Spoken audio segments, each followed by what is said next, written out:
What if I told you that one of history's greatest naval fleets was defeated not just by an enemy, but also by the merciless forces of nature? This is the story of the Spanish Armada, a colossal naval force tasked with an audacious goal: to overthrow England's Protestant Queen Elizabeth and restore Catholicism. This tale, woven into the fabric of naval history, reveals a fascinating blend of ambition, religious fervor, and strategic miscalculations. The seeds of the Spanish Armada were sown in the personal and religious decisions of England's King Henry VIII. His desire to divorce Catherine of Aragon and marry Anne Boleyn catalyzed the Reformation, shifting England from Catholicism to Protestantism. This seismic religious shift laid the groundwork for an inevitable clash with Spain, the staunchly Catholic superpower of the time. Philip II of Spain, the widower of Catherine's daughter and Elizabeth's half-sister, Mary I of England, viewed Elizabeth as an illegitimate ruler. This was because under Roman law, Henry and Catherine's marriage was never officially dissolved. Philip's Catholic beliefs and his view of Elizabeth's Protestant rule as illegitimate fanned the flames of conflict. He is even alleged to have plotted to overthrow Elizabeth and install her Catholic cousin, Mary, Queen of Scots, as the ruler of England. Elizabeth, sensing the brewing storm, was not passive. She retaliated by supporting a Dutch revolt against Spanish rule and funding attacks on Spanish ships. This move, though not an official declaration of war, marked the beginning of an intermittent, yet intense conflict between England and Spain. Starting in 1585, with England's expedition to the Netherlands to aid the Dutch revolt, the struggle stretched over nearly 2 decades, setting the stage for a direct confrontation. Amidst this brewing storm, Spain stood as the global superpower in 1586. The year preparations to invade England began. Philip II, known for his prudence, understood the immense challenge of such an endeavor, especially given the strength of the English naval fleet, which ironically he had helped build during his deceased wife Mary's reign. However, a daring English raid in April 1587, which destroyed 30 Spanish ships in the port of Cadiz, delayed Spain's plans, highlighting the formidable English naval prowess.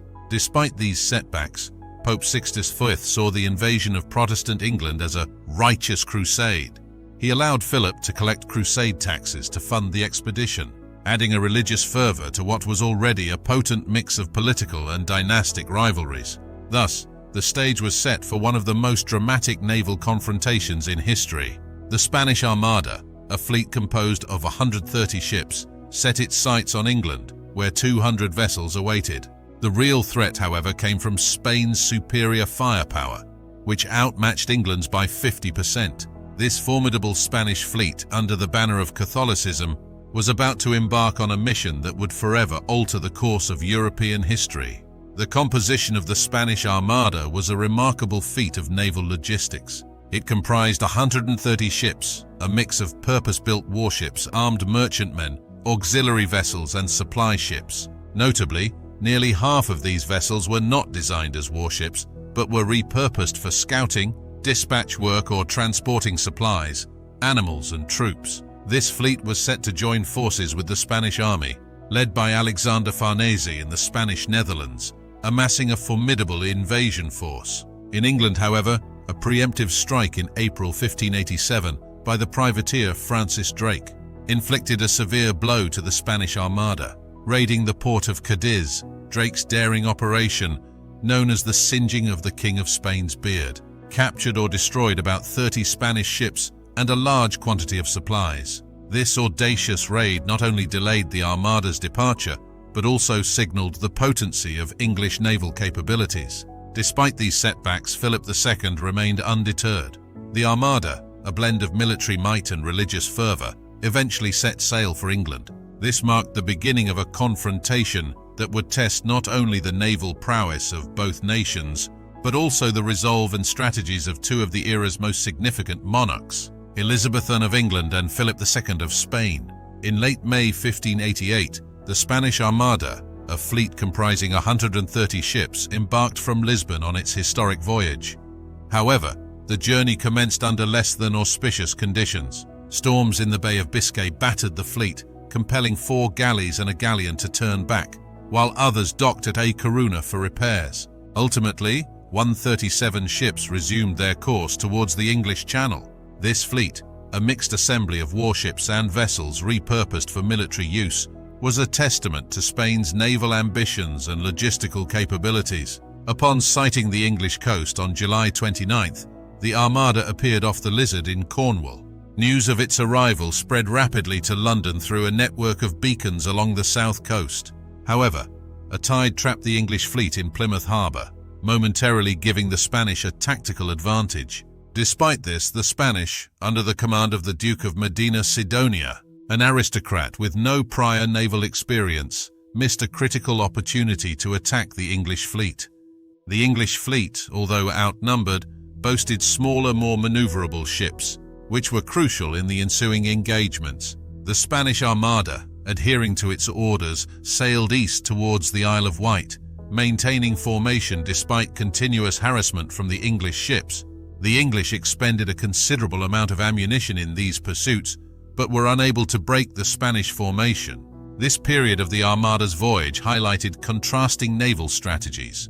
The Spanish, with their larger, heavily armed galleons, versus the agile English ships adept at hit-and-run tactics. The Spanish Armada's decision to not engage the English fleet at Plymouth and to maintain formation as it sailed up the Channel was a pivotal moment. It set the stage for the crucial Battle of Gravelines, a confrontation that would dramatically alter the course of the Armada's mission and have lasting impacts on naval warfare and European history. The Battle of Gravelines, a pivotal clash during the Spanish Armada's campaign, unfolded after a critical decision by the Spanish admiral, the Duke of Medina Sidonia, to anchor near Calais.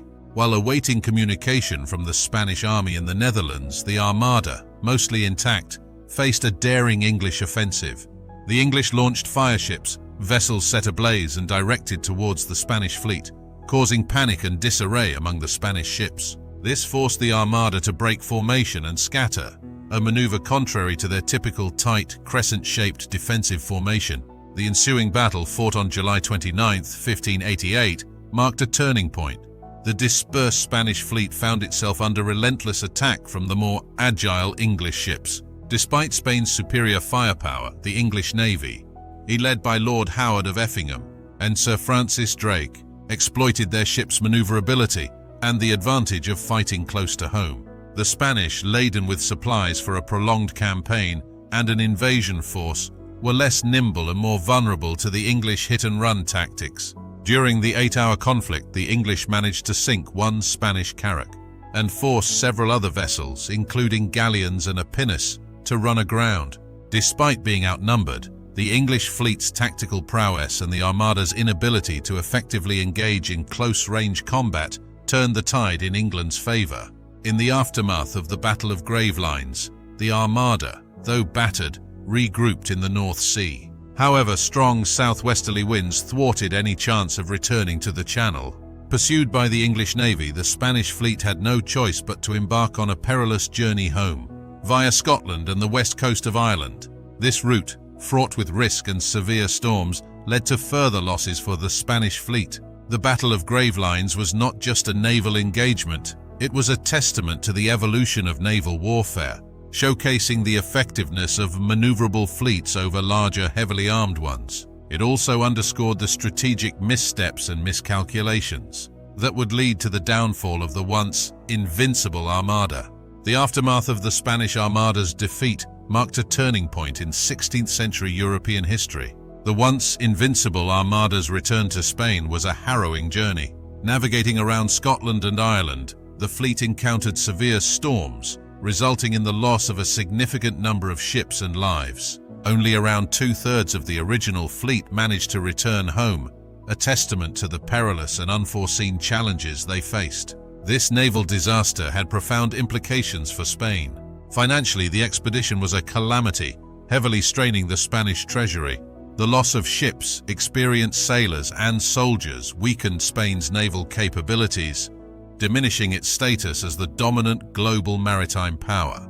The defeat also had symbolic significance, particularly in the context of the religious conflict of the era.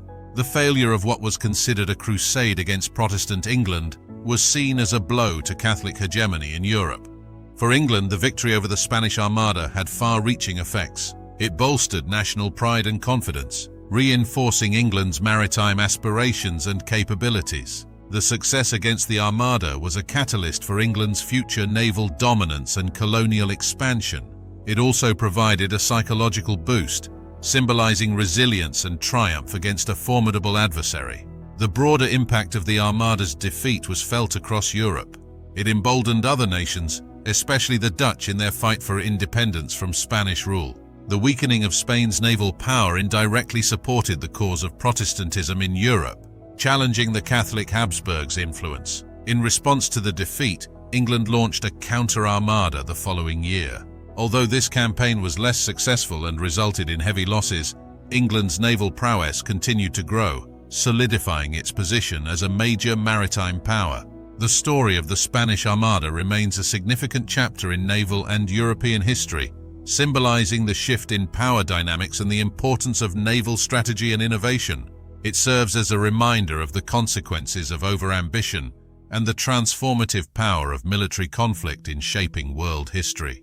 The Spanish Armada's tale is more than a naval saga. It's a narrative of ambition, strategy, and the shifting tides of history. This event reshaped the balance of power in Europe, igniting England's rise as a maritime force and signaling Spain's gradual decline. It reminds us how pivotal moments can alter the course of history. What are your thoughts on this remarkable event?